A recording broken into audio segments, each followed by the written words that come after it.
с м, едно основно женско качество, по-скоро качество на женската енергия.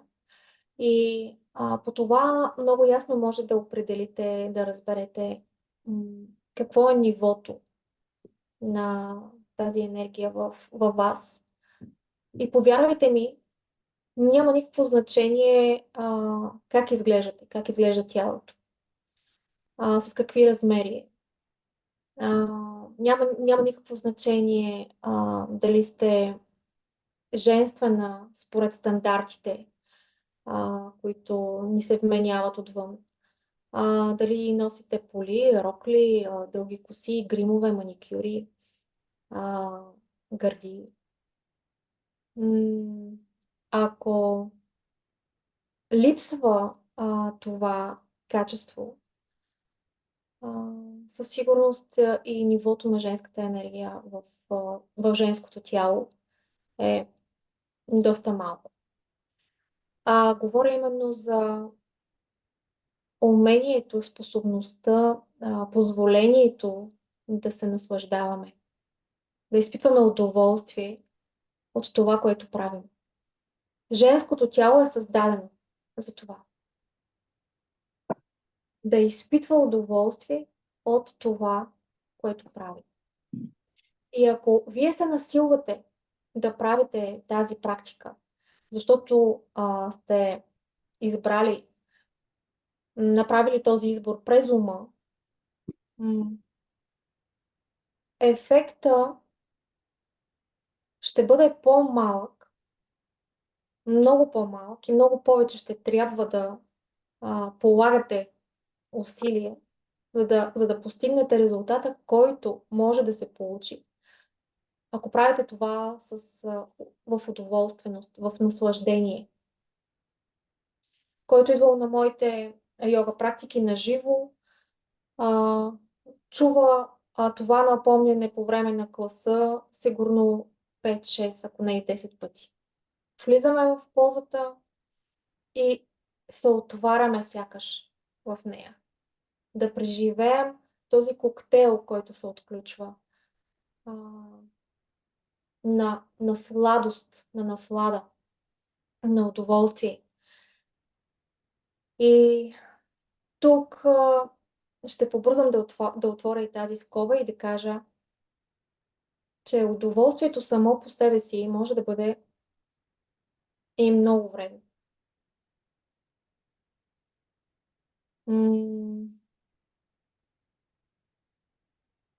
На нас ни доставя, примерно, удоволствие да хапнем какво да хапнем. Да кажем шоколад. Обаче, ако ние постоянно правим това удоволствие ще бъде много вредно за нас. Идеята е удоволствието да води след себе си до усещане за удовлетвореност. Ако няма в края на това, което правим, удовлетвореност, удоволствието само по себе си може да бъде с обратен знак. Така че търсим в това, което сме избрали, удоволствие, водещо до удовлетвореност. И преди малко казах, че няма никакво значение как изглежда женското тяло, с какви размери е. Дали отговаря на стандартите, естетическите стандарти за времето, в което живеем. Ние можем да развием една чувствителност, която е отвъд всякакви форми и размери на тялото. Защото тази чувствителност не зависи от това какъв е размера на тялото. И работейки за чувствителността си, за сензитивността си, ние се превръщаме телата си в оргазмични. Можем да преживяваме оргазмичност в цялото си тяло.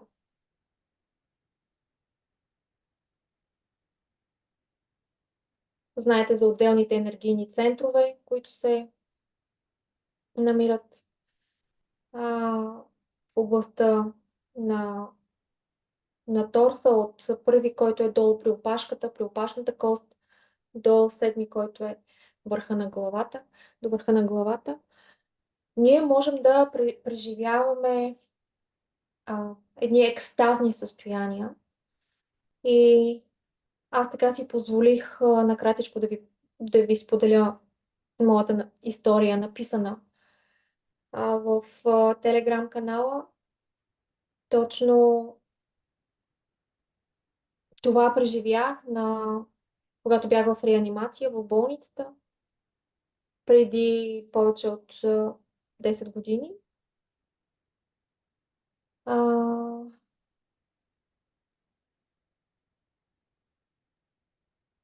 в състояние на болка, неописуема болка. Аз не знаех къде се намирам, аз не исках да се връщам. След операцията бях доста дълго време така, трудно ме извадиха от опойката. И когато разбрах, че са премахнали всичко, защото аз не влязох с такава нагласа, по-скоро беше, нали, че само ще отстранят част от яйчника или единия яйчник. И когато лекаря ми каза, че всъщност всичко е премахнало, аз просто не исках повече да се събуждам. Но всъщност тогава моето тяло преживя една екстазност, една оргазмичност, която ми показа, че да, няма много значение за това дали преживяваме болка, дали в момента тялото ни е усъкатено, а, дали тялото е пълно, дали тялото е слабо, дори ако щете и според някои стандарти болно. А, Така че като жени, родени в женски тела, искам да ви обърна внимание на това, доколко използваме този капацитет на женското тяло да чувства наслада, удоволствие, доколко работим за това то да е сензитивно, сетивно, възприемащо. И аз ще се радвам, ако споделите. Между впрочем, само 7 човека, даже с мене 7, са в груповия чат, където можете да споделяте, където можете да задавате въпроси. Ам, Ще се радвам да сте активни там и да разкажете и ваши истории, такива подобни преживявания, които сте имали. Може би сте чували, може би сте чели, че може да се случи и такова екстазно преживяване, когато жената ражда. Ние сме облъчени с идеята, че това е много болезнен процес, много труден процес, но той може да бъде и много екстазен. И тук мисля да направя така кратка пауза. Така за миг просто можем да затворим очи и да позволим на чутото така да проникне в тялото, да го да усетим с тялото си чутото.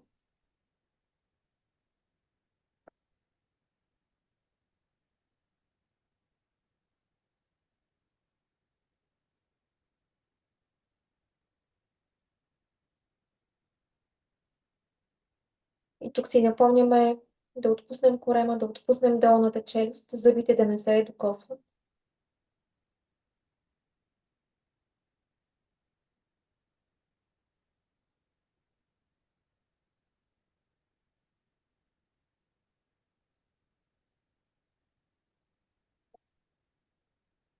И има ли някой от вас, която е наживо в момента така, порив да сподели нещо свързано с това, което чухте, ваша история, с която сте се изненадали от чувствителността на тялото си?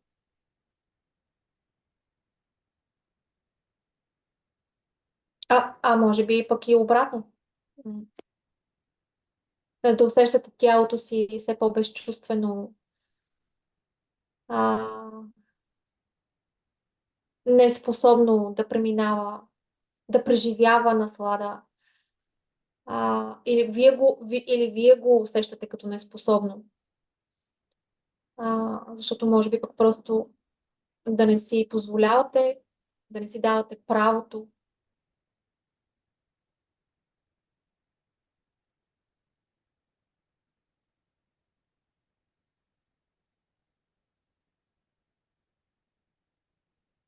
Добре, нямате такъв порив. И тук искам тогава да продължа с следващото и последно, което съм си отбелязала, да ви обърна внимание за нещо, което може да създаде чудеса в нашия женски свят. И това е умението да изразим възхищението си към друга жена. Това е лекарство. Няма по-силно. Аз не искам да генерализирам, обаче ако има нещо по-силно от възхищението на един мъж към една жена, това е възхищението на една жена към друга жена. И аз съм благословена, че имам такава жена, която даже тук е в програмата, която ми напомни а, и така последните седмици, месец, живея с това лекарство. А, искрения израз на възхищение от друга жена. И ако аз сега ви помоля, така просто за няколко дъха, да затворите очи и да си спомните, да си помислите за такава жена в живота ви.